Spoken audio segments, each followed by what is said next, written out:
20,000 റുപ്പീസിൻ്റെ താഴെയുള്ള price segment എന്ന് വെച്ചാൽ 20,000 രൂപയുടെ താഴെയുള്ള പ്രൈസ് സെഗ്മെൻറ്റിൽ 5Gയുടെ പേരും പറഞ്ഞ് ഇപ്പോഴും കമ്പനികൾ കോസ്റ്റ് കട്ടിങ് ചെയ്യുന്നുണ്ട്. അതായത് അൾട്രാവൈഡ് ക്യാമറ ഇല്ലാതാവുന്നു, IPS LCD ഡിസ്പ്ലേ വരുന്നു, നല്ല മുട്ടൻ ബെസൽസ്, ഡ്രോപ്പ് നോച്ച്. സോ ഈ കോസ്റ്റ് കട്ടിങ്ങിൻ്റെ പോയിന്റ് ഓഫ് വ്യൂ നോക്കുകയാണെങ്കിൽ തീർച്ചയായിട്ടും പോക്കോയുടെ പുതിയ പോക്കോ X5 അത്യാവശ്യം നല്ലൊരു പാക്കേജ് തന്നെയാണ്. സോ നമുക്ക് ഈ ഒരു ഫോണിൻ്റെ പ്ലസ് മൈനസ് ഒക്കെ നോക്കാം. നിങ്ങൾക്ക് ഇതുപോലുള്ള വീഡിയോസ് കാണാൻ താല്പര്യമുണ്ടെങ്കിൽ ചാനൽ സബ്സ്ക്രൈബ് ചെയ്യാൻ മറക്കണ്ട. കൂടുതൽ സമയം വേസ്റ്റ് ചെയ്യാതെ ലെറ്റ്സ് റോൾ. ഇതാണ് പോക്കോ X5 ബോക്സ്. ഓപ്പൺ ചെയ്യാം. സിലിക്കോൺ TPU കേസ്, ഡോക്യുമെന്റ്സ്, 33 വാട്ടിന്റെ fast charge, type C charging cable. പോക്കോയുടെ ടിപ്പിക്കൽ ഡിസൈനിങ് സ്റ്റൈലിലാണ് പോക്കോ X5 വരുന്നത്. ഓക്കെ, അതായത് ക്യാമറ മോഡൽ ചെറുതാണെങ്കിലും അതിന്റെ ബാക്കിൽ വലിയൊരു റെക്ടാങ്കിൾ, ഒരു ബ്ലാക്ക് റെക്ടാങ്കിൾ കൊടുത്തിട്ടുണ്ട്. അതിന്റെ അകത്ത് പോക്കോ എന്നൊരു ബ്രാൻഡിങ്ങും വരുന്നുണ്ട്. സോ ടിപ്പിക്കൽ പോക്കോ ഡിസൈനിങ് ഫാക്ടറാണ് വന്നിരിക്കുന്നത്. പ്ലാസ്റ്റിക്കിന്റെ ബാക്കും പ്ലാസ്റ്റിക്കിന്റെ ഫ്രെയിം കൊടുത്തിട്ടുണ്ട്. 8mm ആണ് തിക്നെസ്, 189 ഗ്രാം ആണ് വെയിറ്റ്. പിന്നെ ഈ ഒരു ഫോൺ ബാക്കിൽ നിന്ന് ഇങ്ങനെ കർവ് ആവുന്നുണ്ട്. സോ കയ്യിൽ ഹോൾഡ് ചെയ്യാൻ കംഫർട്ടബിൾ ആണ്. സോ വെയിറ്റ് ആണെങ്കിലും തിക്നെസ് ആണെങ്കിലും ഓക്കെ ആണ്. 3 കളർ ഓപ്ഷൻസ് ഉണ്ട്, ബ്ലൂ, ഗ്രീൻ ആൻഡ് ബ്ലാക്ക്. നമ്മുടെ കയ്യിലുള്ള വേരിയന്റ് ആണ് ബ്ലാക്ക് വേരിയന്റ്. പോക്കോ ഫോൺസിന്റെ ഡിസ്പ്ലേ ക്വാളിറ്റി അല്ലെങ്കിൽ ഡിസ്പ്ലേ എക്സ്പീരിയൻസ് എപ്പോഴും അടിപൊളിയായിരിക്കും. ഏത് പ്രൈസ് സെഗ്മെന്റ് ആണെങ്കിലും AMOLED ഡിസ്പ്ലേ വരുന്നുണ്ടെങ്കിൽ നല്ല ക്വാളിറ്റിയുള്ള AMOLED ഡിസ്പ്ലേ ആയിരിക്കും. ഇത്തവണയും 6.67 ഇഞ്ചുള്ള 120 Hz റിഫ്രഷ് റേറ്റ് സപ്പോർട്ട് ചെയ്യുന്ന ഫുൾ HD പ്ലസ് AMOLED പാനലാണ് കൊടുത്തിരിക്കുന്നത്. 1200 നിറ്റ്സിൻ്റെതാണ് പീക്ക് ബ്രൈറ്റ്നസ്. ഞാൻ പറഞ്ഞില്ല, നല്ല ക്വാളിറ്റിയുള്ള പാനലാണ്. കളർ കാലിബ്രേഷൻ ആണെങ്കിലും കോൺട്രാസ്റ്റ് ആണെങ്കിലും ഓവറോൾ നല്ല പിക്ചർ ക്വാളിറ്റി ഇവിടെ കിട്ടുന്നുണ്ട്. പിന്നെ വൈഡ് വൈൻ L1 സപ്പോർട്ട് ചെയ്യുന്നതുകൊണ്ട് OTT പ്ലാറ്റ്ഫോംസിൽ നിങ്ങൾക്ക് 1080p വീഡിയോസ്, അതായത് ഫുൾ HD വീഡിയോസ് കാണാൻ പറ്റും. പോക്കോയുടെ ഒരു X സീരീസ് ഫോൺ ആയതുകൊണ്ട് ഞാനതിൽ ഡ്യുവൽ സ്റ്റീരിയോ സ്പീക്കേഴ്സ് പ്രതീക്ഷിച്ചിരുന്നു. പക്ഷേ ഇത്തവണ മോണോ ബോട്ടം ഫയറിംഗ് സ്പീക്കേഴ്സ് ആണ് തന്നിരിക്കുന്നത്. സ്പീക്കറുടെ പെർഫോമൻസ് നല്ലതാണ്, എന്നാൽ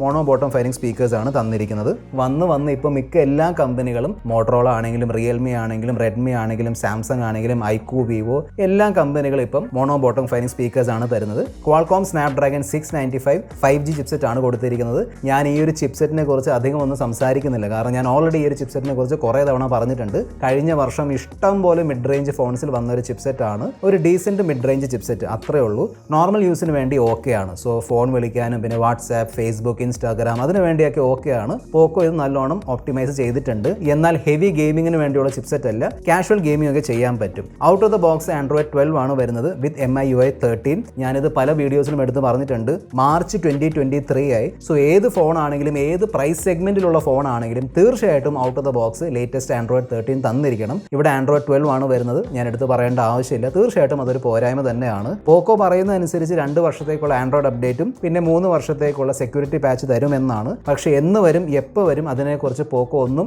ഫിക്സ് ചെയ്ത് പറഞ്ഞിട്ടില്ല. ഈ അടുത്തിടെ ഇറങ്ങിയ പോക്കോ ഫോൺസിലുള്ള സോഫ്റ്റ്വെയർ പെർഫോമൻസ് നല്ലതാണ്. ആ ഒരു അപ്ഡേറ്റിന്റെ ഇഷ്യൂ ഉണ്ട്. അത് മാറ്റി വെച്ചാൽ ഔട്ട് ഓഫ് ദ ബോക്സ് വരുന്ന MIUI പെർഫോമൻസ് ഓക്കെ ആണ്. ഫോണിന്റെ ബാക്കിൽ 48 മെഗാ പിക്സലിന്റെ ട്രിപ്പിൾ ക്യാമറ സെറ്റപ്പ് ആണ് കൊടുത്തിരിക്കുന്നത്. 48+8+2. സോ അൾട്രാവൈഡ് ക്യാമറയും വരുന്നുണ്ട്. ഓക്കെ, സോ ഇതും എടുത്ത് പറയേണ്ടിയിരിക്കുന്നു, കാരണം പല ഫോൺസിലും അൾട്രാവൈഡ് ക്യാമറ വരുന്നില്ല, അതുകൊണ്ടാണ്. ഓക്കെ, നമ്മൾ ഈയിടെ അൺബോക്സ് ചെയ്ത ഐക്യു C7 ഇല്ലായിരുന്നു. ഓക്കെ, 13 മെഗാ പിക്സലിന്റെ സെൽഫി ക്യാമറയാണ് വരുന്നത്. പോക്കോ X5 പ്രോയുടെ അൺബോക്സിംഗ് വീഡിയോയിൽ ഞാനൊരു കാര്യം എടുത്ത് പറഞ്ഞിട്ടുണ്ടായിരുന്നു. അതായത് ആ ഫോണിൽ പോക്കോയുടെ ഒരു ക്യാമറ പ്രോസസ്സിംഗ് ഉണ്ടല്ലോ, അതിൽ കാര്യമായ ഇമ്പ്രൂവ്മെന്റ് വന്നിട്ടുണ്ട്. ആ ഒരു ഇമ്പ്രൂവ്മെന്റ് ഈ ഫോണിന്റെ ഫോട്ടോസിലും കാണാനുണ്ട്, സ്പെഷ്യലി ഹ്യൂമൻ സബ്ജക്റ്റിന്റെ ഫോട്ടോസിൽ. പണ്ടൊക്കെ പോക്കോ ഫോൺസിന്റെ ഹ്യൂമൻ സബ്ജക്റ്റിന്റെ ഫോട്ടോസൊക്കെ വളരെ മോശമായിരുന്നു. പക്ഷേ ഇപ്പം ആ ഒരു സ്കിൻ ടോൺ ആണെങ്കിലും കളർ ആണെങ്കിലും ഈ ഒരു ഫോണിന്റെ പ്രൈസ് റേഞ്ച് വെച്ച് നോക്കുമ്പോൾ അത്യാവശ്യം നല്ല ഔട്ട്പുട്ട് ആണ് കിട്ടുന്നത്. 8 മെഗാ പിക്സലിന്റെ അൾട്രാവൈഡ് ക്യാമറ ആയതുകൊണ്ട് ആ ഒരു ഡീറ്റെയിലും ആ ഒരു ക്ലാരിറ്റി പ്രതീക്ഷിച്ചാൽ മതി. ഓക്കെ, എന്നാൽ അറ്റ്ലീസ്റ്റ് അൾട്രാവൈഡ് ക്യാമറ കൊടുത്തിട്ടുണ്ടല്ലോ, അത് വലിയ കാര്യമാണ് ഇപ്പോഴത്തെ ഒരു അവസ്ഥയിൽ. 48 മെഗാ പിക്സൽ ക്യാമറ വെച്ച് എടുത്ത 1080p വീഡിയോസിന്റെ പെർഫോമൻസ് അല്ലെങ്കിൽ ക്വാളിറ്റി ജസ്റ്റ് ഓക്കെ ആണ്, വലിയ പ്രോബ്ലം ഒന്നുമില്ല. ഞാൻ സാമ്പിൾസ് ഷെയർ ചെയ്യുന്നുണ്ട്, കണ്ടു നോക്കുക.